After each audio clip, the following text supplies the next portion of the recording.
Alright, let's talk about Samur Maykr, arguably one of the most evil bosses in Doom Eternal. This guy can bring your Ultra Nightmare run to its knees if you let it. So, in order to destroy him in the most efficient way possible, I am going to break down this tutorial into 5 stages so you can follow it easily.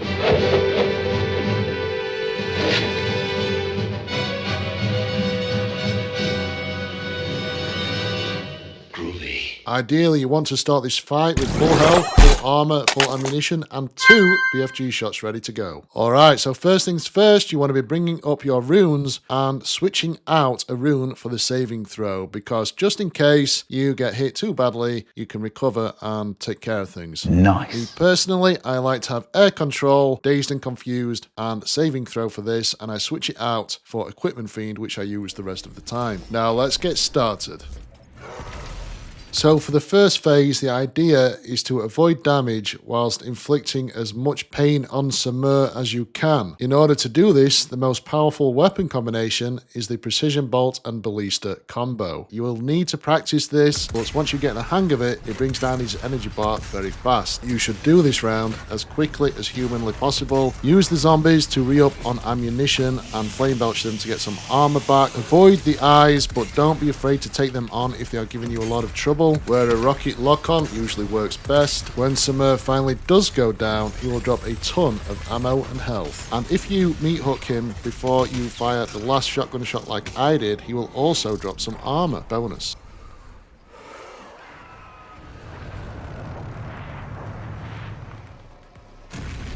Alright, so phase 2 is a little harder. You will have a Mancubus on the left and a Hell Knight on the right, and the spirits will possess them and make them super powerful and resistant to damage. So, what you want to do is triple rocket blast the Mancubus on the left 3 times and drop a grenade at him if you can, then come back and pull out your microwave beam. Get behind the cover and then aim it at the Hell Knight, go full blast, throw a grenade down if you can, blood punch him to speed it up, and then kill the spirit. After this, what is going to happen is a Hell Knight is going to repeatedly spawn that is not possessed, and you'll also have the Mancubus left over. But since you already damaged him, it will mean that you can take him out a lot quicker. So the idea is to re-up on ammunition with the zombie, head over to the Mancubus, get him to drop the spirit, all while avoiding the other Hell Knight. Now, it sounds really tricky, but it's a lot easier than you imagine, so just watch what I do and copy. You can use an Ice Blast to keep the Hell Knight from attacking you for a short time. You can also put him into a glory kill state if you prefer. However, once you have done this, you can take a nice deep breath, because during this whole phase, Samur himself will not attack you. This means that at the end of the fight, you can just meat hook him and shotgun blast him repeatedly to get all of your armor back. You'll also see a medkit to the left, pick that up if you need it, and a chainsaw pip on the right, pick that up as well. Hop on over to him and finally glory kill him.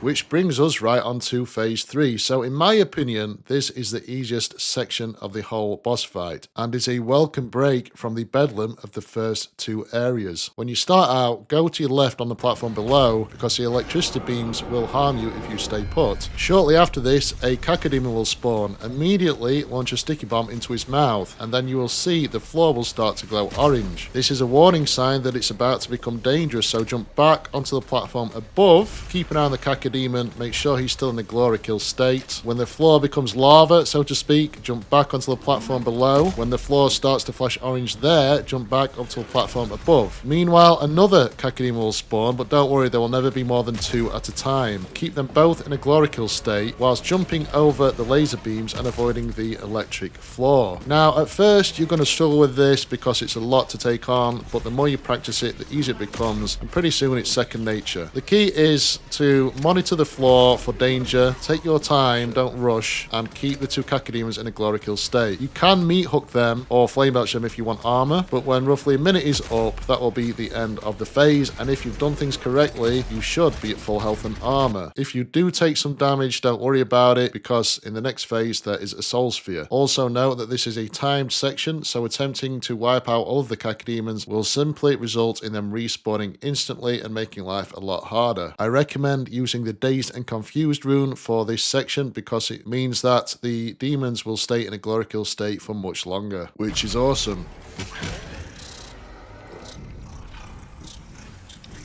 Alright, phase 4 will start and it gets a hell of a lot trickier, so land on the platform closest to the laser security gate, bring up your chain gun shield, drop a couple of grenades, and keep repeatedly smashing the blood punch button. If you do this successfully, you should land quite a bit of damage on Samur at the very start. He will then vanish, and it is up to you to take him out as swiftly as possible. Once you hear the Bloodmaker spawn with a loud scream, you have to deal with him immediately. Go down and take him out, get your resources back, and then head through the teleporter back to the top. The way to do this is the PB and Ballista combo, just like in round 1. The only problem is he can now jump vertically as well as horizontally, so he could appear at any point in the map. Stay up top and snipe him from far away or deal with him up close. If he jumps onto a platform you are on, you will have to move because you will see quite a bit of damage. If he does hit you, jump down below and recover your resources from the zombies and the pickups. There is also a soul sphere which you can reach from the top platforms, but I recommend leaving that just in case something goes wrong in the last round. Slowly but surely you should see Samur's health start to drop after a bit of practice, because at first it's very hard to track him, which brings us onto the most important aspect of this round. So take a few shots and then finally you will see him drop health and ammo. At this point you have 3 seconds to fire the BFG into the top corner. If you manage to do this successfully like I did, it will take out the possessed demons and leave you with just 2 spirits, who we will wipe off the face of the universe.